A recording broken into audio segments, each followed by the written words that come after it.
नमस्कार, मैं सेराराम गुंगरवाल, स्कूल श्री राम गोपाल गाड़ोदिया आदर्श विद्या मंदिर उच्च प्राथमिक। आज हम विज्ञान में कक्षा 6 का पाठ 5 में पदार्थों का पृथक्करण के बारे में आज हम पढ़ेंगे। पिछले वीडियो में हमने पढ़ा था थ्रेशिंग, पदार्थों के पृथक्करण में हस्तचयन विधि है और थ्रेशिंग है, जैसे सूखे जो अनाज के डंडल है उनको झटका के अनाज को अलग करना आदि हमने पढ़ा था। आज हम पढ़ेंगे निष्पावन विधि। निष्पावन विधि में क्या होता है, जैसे उदाहरण के तौर पर हम एक मिट्टी का मिश्रण है, सूखे पत्तियां हैं, लकड़ी के छिलके हैं, एक प्लेट में लेंगे। प्लेट में लेकर उसे हवा या पवन या मान लो आप एक कोई टेबल फैन है, उसके सामने से अपने कंधे की ऊंचाई तक हम उसे नीचे से ऊपर से नीचे गिराएंगे, तो जो हल्के हैं वो तो दूर चले जाएंगे, जो भारी है वो एक स्थान पर एकत्रित हो जाएंगे आदि। हम देखते हैं भाई किसान इसका उपयोग करते हैं भी, इसमें जो अनाज है, अनाज में जो भूसा मिला हुआ है उसको पृथक करने में इसे ऊपर से वो अपनी कंधे के आकार में से उसे फटकारते हैं। इस तरह से धीरे धीरे गिराने से क्या होता है कि हवा के माध्यम से जब हवा चलती है तो उसमें जो हल्की पत्तियां हैं, जो उसके जो अनाज के डंडल वगैरह हैं, वो हवा के वेग के द्वारा वो दूर जाकर एकत्रित हो जाते हैं और जो अनाज है वो नीचे एकत्रित हो जाता है। इसका उपयोग किसान लगभग अपने खेती में करता है। निष्पावन विधि में क्या, किसी मिश्रण के अवयव में, मिश्रण किसी का हो सकता है, मान लो हम जब घर में हमें मान लो अनाज का अनाज है, गेहूं है, बाजरा है या कुछ भी ले लो, उसकी सफाई करते हैं। मान लो हमें पिसवाई करनी है, हमें आटा पिसवाना है, तो इससे पहले क्या करते हैं, उसकी जो गेहूं है या बाजरा उसकी सफाई करने के लिए उसमें जो कंकर है, पत्थर है या उसमें जो चावल है, जो भी है, उनमें जो भूसा है उनको अलग करने के लिए इसका सामने टेबल फैन रख लेते हैं, उसके माध्यम से उसे अलग कर सकते हैं, फटकार करके उसे अलग कर सकते हैं, इसका उपयोग करते हैं। मिश्रण किसी का वस्तु, मिश्रण के अवयवों को वायु तथा पवनों के द्वारा पृथक करने की विधि को हम निष्पावन विधि कहते हैं। निष्पावन विधि जैसे मान लो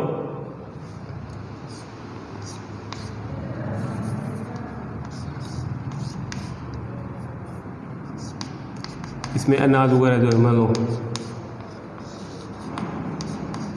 वो गिराते हैं तो एकत्रित अनाज वगैरह तो एकत्रित हो जाते हैं यहाँ पे मान लो, और जो वो भूसा है उसके डंडल वगैरह वो एक स्थान पे चले जाते हैं। इस माध्यम से किसान इसका उपयोग करते हैं। वो जो अनाज है वो एकत्रित हो जाता है और जो उसका हल्की पत्तियाँ हैं, उसका जो भूसा है वो वायु के वेग से कहीं दूर जाके एकत्रित हो जाता है। तो इसका प्रयोग हम निष्पावन विधि में इस तरह से करते हैं। अगला पढ़ेंगे हम अवसादन, निस्तारण तथा निस्यंदन विधि का। इसका उपयोग मान लो जैसे कि जल है, जल में मिट्टी, ये उसका साफ जल में आप घुली मिट्टी है उसमें या कंकड़ पत्थर है वो उसमें मिलाइए और अच्छी तरह से हिला दीजिए। आप देखेंगे थोड़ी देर बाद में कि जल में मिलाने पर क्या होता है, मिट्टी वगैरह में घुलाने से मिट्टी एवं जल का मिश्रण है, इसे घुलाने के बाद थोड़ी बार देखते हैं कि पानी ऊपर की ओर आ जाता है और वो कंकर पत्थर मिट्टी वो नीचे तल में एक तरफ बैठ जाते हैं। फिर भी क्या होता है, होने के बाद फिर भी इस पानी का रंग क्या है, भूरा, यानी कुछ अशुद्धियाँ मिली होती है, कुछ भूरा रंग का होता है या मान लो इतना साफ नहीं होता है। फिर इसको हम क्या करते हैं कि इस जल को हम एक गिलास से भरे हुए जल को मिट्टी सहित हम दूसरे जल में उड़ेलते हैं, तो जो ये मिट्टी जो उसके पेंदे में या उसके पास रह जाती है, हमें उस पानी को ले लेते हैं। तो इस विधि को कहते हैं हमें निस्तारण, यानी जिसे हम घर में मारवाड़ी भाषा में बोलते हैं नितारना। जैसे मान लो पानी है मटकी में या कोई गिलास में पानी है, उसमें कचरा है, फिर ऊपर से ऊपर ले लेना और जो कंकड़ पत्थर जो गंदगी है वो नीचे पेंदे के तले में रह जाती है। इसे जो मारवाड़ी भाषा बोलते हैं हम नितारना, उसे बोलते हैं निस्तारण। फिर ये जल फिर भी इसमें जल में सूदियाँ हैं, तो इस सूदियों को हम क्या करते हैं कि बारीक मान लो कपड़ा ले लो जिसके ताने बाने से बुना हुआ छोटे छोटे छिद्र होते हैं, उसके माध्यम से उस पानी को हम उस छिद्रों के माध्यम से पानी को छानते हैं, जिससे क्या मोटे कण हैं, मिट्टी के कण हैं, वो उस कपड़े के ऊपर एकत्रित हो जाते हैं। जैसे मान लो, चलो बाद में बताएंगे, एकत्रित हो जाते हैं। फिर उस पानी को हम एकत्रित करते हैं या फिल्टर के माध्यम से, जैसे घरों में देखते हैं उसका जाल लगभग घरों में देखते हैं हम कि हमारी मम्मी है या जो सिस्टर है जो भी है वो जल नल से पानी लाती है, फिर वो मटकी में डालने से पहले उस पर या तो कपड़ा लगा देते हैं या जो चलनी होती है वो, उसे बोलते हैं फिल्टर। उस पानी के माध्यम से जो ऊपर उसमें जो अशुद्धि है या कंकर पत्थर है वो ऊपर उसके ऊपर रह जाती है कपड़े के, और पानी नीचे आ जाता है, उसे बोलते हैं हम निस्यंदन विधि। मिश्रण में जल मिलाने पर भारी अवयवों को नीचे तली में बैठ जाने के प्रक्रम को अवसादन कहते हैं। जैसे इस तरह से, ठीक है। अब ये अवसादित जल को, ये अवसादित जल है, अवसादित जल को बिना हिलाए जल को मिट्टी सहित उड़ेलने की प्रक्रिया को निस्तारण कहते हैं। इससे अघुलित पदार्थ यानी मिट्टी जो घुलती नहीं है, जो ये तो नीचे रह गया, वो पानी इसके अंदर आ गया। इस प्रक्रिया को किसी मिश्रण के दो अवयवों को अवसादन तथा निस्तारण द्वारा पृथक करना ही बोलते हैं। और हम कपड़े के द्वारा या फिल्टर करने के माध्यम से उसको पानी को, उसके जो मोटे कण हैं वो कपड़े के ऊपर रह जाते हैं, वो पानी इसके छोटे छोटे छिद्रों से नीचे एकत्रित हो जाता है, उसे बोलते हैं हम निस्यंदन विधि।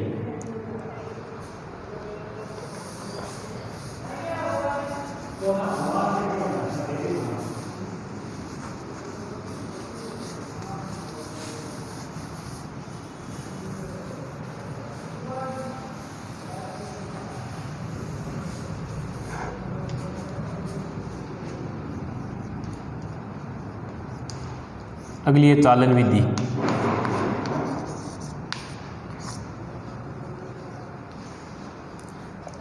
हम पढ़ेंगे चालन विधि। चालन विधि में क्या होता है?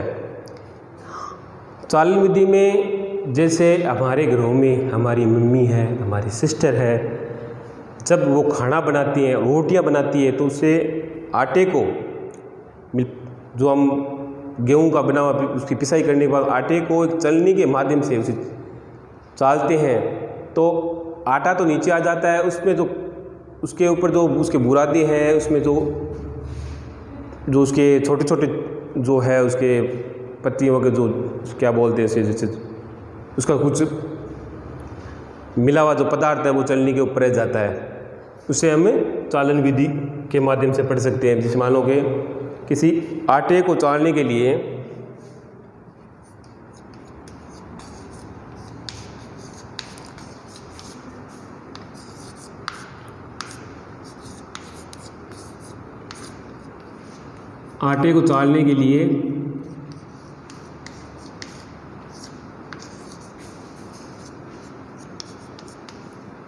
चलनी का उपयोग करते हैं हम।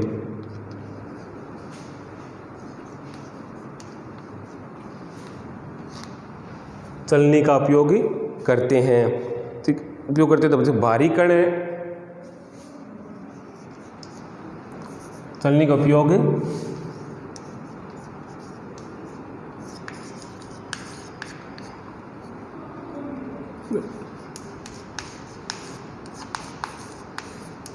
भारी कण होते हैं, जिस चालनी से भारी कण वो उस चलनी के ऊपर रह जाते हैं।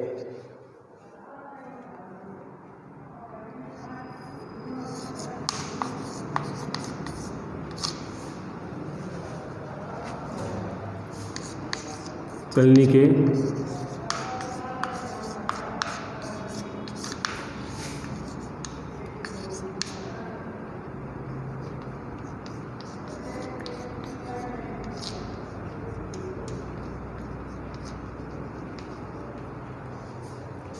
निकले जाते हैं और बड़े बड़े कणों को और इसके भारी कण होते हैं, बारीक होते हैं, भारी नहीं, मान लो बारीक मान लो,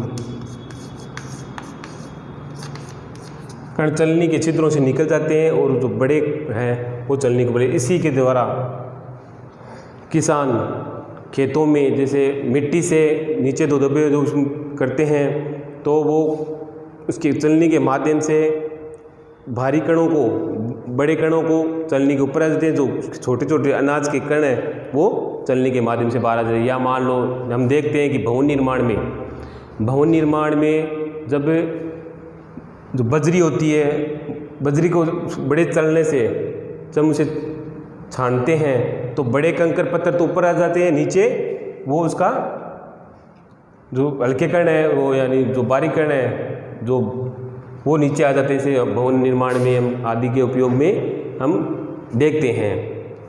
धन्यवाद।